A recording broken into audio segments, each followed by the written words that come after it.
Hi hello, ഇന്ന് ഞാൻ വന്നിട്ടുള്ളത് കല്ലങ്കണവയായിട്ടാണ്. അപ്പോൾ ഈ കല്ലങ്കണവ ആദ്യമായിട്ട് കാണുന്നവരുണ്ടെങ്കിൽ ഒന്ന് കമൻറ്റ് ചെയ്തേക്കണേ. അപ്പോൾ ഈ കല്ലങ്കണവ കൊണ്ട് ഇന്ന് ഒരു അടിപൊളി റോസ്റ്റ് ഉണ്ടാക്കാൻ പോവുകയാണേ. അപ്പോൾ എൻ്റെ ചാനൽ ആദ്യമായി കാണുന്നവരാണെങ്കിൽ ഒന്ന് സബ്സ്ക്രൈബ് ചെയ്തിട്ടിരുന്ന് കാണണേ. അപ്പം നമുക്കിതൊന്ന് വൃത്തിയാക്കി എടുക്കാവേ.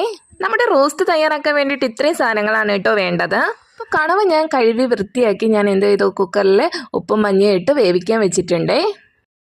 അത് വെന്ത ശേഷം ഞാൻ ചൂടായ പാനിലേക്ക് കുറച്ച് എണ്ണ ഒഴിച്ച് അതിലേക്ക് നമ്മുടെ കടുകും അതുപോലെ സവാള ഇട്ട് ഒന്ന് വഴറ്റി എടുക്കുന്നുണ്ടേ.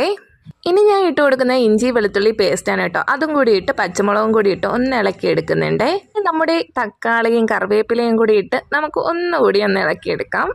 ഉപ്പിടാൻ മറന്നു പോകണ്ട കേട്ടോ, ഉപ്പും കൂടി ഇട്ട് ഒന്ന് ഇളക്കി എടുക്കണേ. നമ്മുടെ സവാള ഒന്ന് വാടി വരുമ്പോഴത്തേക്ക് അതിലേക്ക് നമ്മുടെ മഞ്ഞൾപ്പൊടിയും മുളക് പൊടിയും ഒക്കെ ചേർത്ത് നമുക്കൊന്ന് ഇളക്കി എടുക്കാവേ. പെരുംജീരകം മസ്റ്റ് ആയിട്ടാണ് കേട്ടോ.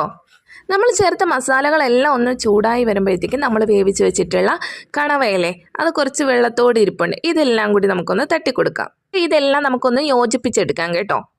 അപ്പോൾ ഇതിലുള്ള വെള്ളത്തിലിരുന്നാണ് ഇനി ഇതിലേക്ക് നമ്മുടെ ആ മസാല എല്ലാം ഈ കണവയിൽ ചേർന്ന് പിടിക്കുന്നതേ.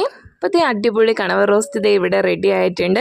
അപ്പോൾ ഇതുപോലെ ഉണ്ടാക്കിയൊക്കെ ഫീഡ്ബാക്ക് അറിയിക്കുക. വീഡിയോ ഇഷ്ടമായ ലൈക്കും ഷെയറും സബ്സ്ക്രൈബും ചെയ്യാൻ മറക്കല്ലേ.